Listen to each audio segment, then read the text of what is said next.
Quand un client réalise un chantier, il a un certain nombre de risques. C'est la qualité et les délais. Et la préfabrication, pour nos clients, elle va parfaitement répondre à ce risque sur la qualité et sur le délai. Moi, j'étais en train de chercher de la qualité, de la simplicité en termes d'exploitation future et surtout du délai. Parce que le gros sujet que sur ce chantier, je cours derrière le planning. Donc, dès que je trouve une solution qui me permet de pérenniser mon planning, j'y vais. Et c'est dans cet esprit-là où j'ai effectivement travaillé à fond avec Balas. Les 3D, voilà les ballons.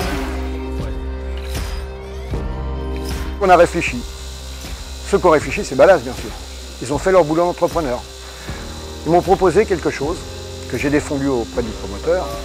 On était chez Balas, on a regardé, on a estimé les temps.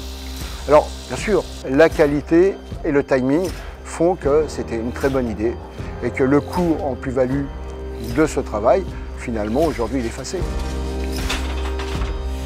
Le fait d'avoir de la préfa en avance, on travaille en confiance. Il n'y a pas de plaquiste, il n'y a pas d'électricien.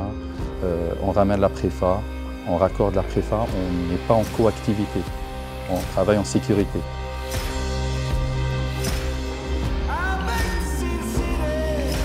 Le plus du plus, c'est qu'ils ont, sur une opération globale, ils auront toujours la même chose.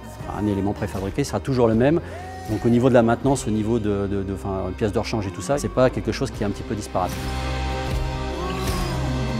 La préfabrication, c'est un assemblage, un équilibre entre des technologies de pointe qui sont maîtrisées très en amont au stade de l'ingénierie, et puis c'est le savoir-faire traditionnel. C'est le savoir-faire du geste, et ce savoir-faire, il est irremplaçable.